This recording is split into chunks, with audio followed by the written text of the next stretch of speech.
So that was obviously a great example of philosophy in the everyday. Philosophy is everyday life. I know it's often derided as kind of this abstract discipline that doesn't have any real connection or application.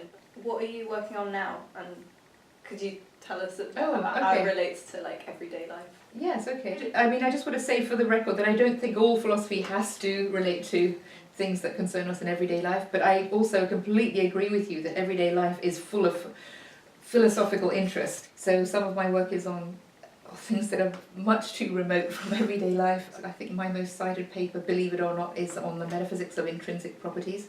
What I'm working on right now is a book project which is coming out of some lectures I gave last year called the John Locke Lectures, and my title there was and is Accommodating Injustice. What we do with words accommodates injustice in the sense of helping it along. It's not just about, the speaker as an island, it's about the hearers as well. Hearers contribute something through their recognition of what the speakers are doing. And so Linda Lovelace didn't have that recognition of her words counting as a protest. And that kind of helping that hearers do, that's the central idea of the project I'm working on. And a general implication of it is that people who are listening and people who are just standing by have got greater responsibility for the force or the authority of what other people are doing with words.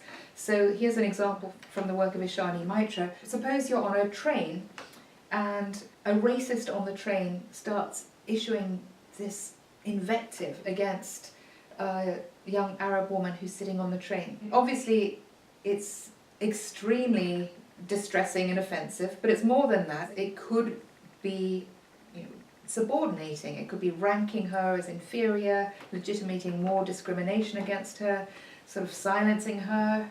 What about the contribution to that all the other passengers are making by not doing anything? There's a sense in which by doing nothing, you're doing something. That is an instance of accommodation in the sense of helping, but it's also an instance of accommodation in a different sense, used by philosophers of language, where they describe a process of adjustment in everyday conversations.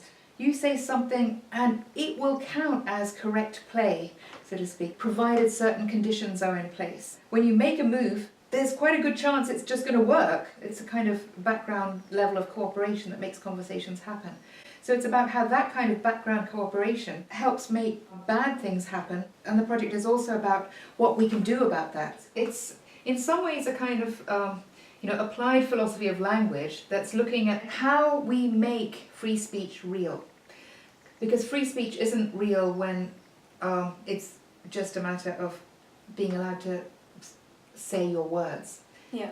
Your words need to have a certain kind of illocutionary force, and speakers and hearers can contribute to that. It's not just a matter of them being alert and well-intentioned. It's also about structural issues. How can we frame our institutions so that they are fairer as well? So, it sounds really interesting, but also that's obviously really important, not just in student politics where free speech is bandied around a lot, but real life world politics.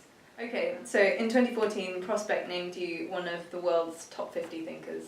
What do you think is the role of thinkers on the world stage? Okay, well, setting aside that nomination, which is a tremendous honour but completely ludicrous, there are many different roles for thinkers today. Maybe sometimes the world's got something to learn from philosophers, but equally vice versa. So much philosophy is now done with an aim to a certain kind of psychological realism. So if we're thinking about free will, we find out what psychologists tell us about the decision-making process and conditions under which it works. I'm not denigrating the a priori side to philosophy, because I think there will be many parts where that's hugely important. But especially when it comes to sort of normative claims, there's always a danger that we create ideals that are so remote and then assume that they're the reality, and when you do that, you make the ideal harder to reach, not easier. So that's the danger when we're doing social and political philosophy that way. Yeah. You mentioned how some of the things that you studied and you came across made you very angry. I sort of was introduced to feminism after studying the pornography topic in political philosophy in my first year. Since we've started learning more and more about these issues, a lot of us have become sort of intensely angry and emotionally invested in these issues. I was just wondering if you could maybe speak to that and say if there's a way of sort of channeling that anger into a kind of academic standpoint. Amir Srinivasan gave a talk here at the Moral Sciences Club, which is about the aptness of anger, arguing that political anger is a really important resource. And I have to say, I didn't completely agree with her on everything, but I do see her point. It can be extremely powerful when it's harnessed in a way that is communicative. Because sometimes anger can be sort of be a kind of boiling over that instead of sort of building bridges, sets up walls.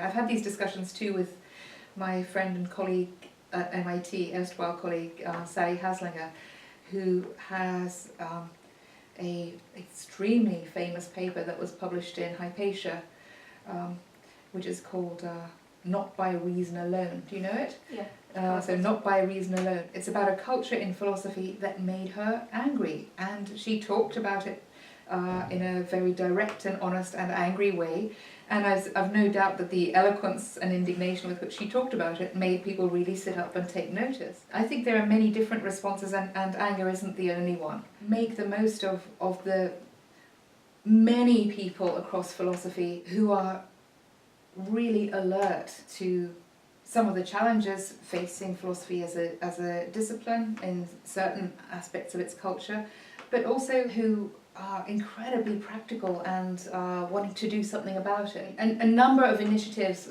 about women in philosophy have been very collaborative. For instance, the Gendered Conference project. It was huge that men and women across the profession signed this thing saying, right, we're not going to take part in conferences where it's an all-male lineup. There are lots of quite practical collaborations that involve sort of men and women alike, students and faculty alike. Also, philosophers and psychologists, and you can see I'm excited by a lot of the things that are happening in philosophy at present, both on a practical level for women in philosophy and also philosophically. From my perspective, which I know is a partial one, I can't think of a time when there's been so much exciting work in feminist philosophy that connects with work in epistemology, social epistemology, that connects with work in linguistics, that's generating a sense of excitement with philosophers of language who are working on slurs. To me there's a sense of momentum about genuine normative questions being addressed philosophically that I haven't seen. Philosophy is a house with many mansions. I mean, there are many different there's room for many different sorts of philosophy and many different questions. That's my perspective.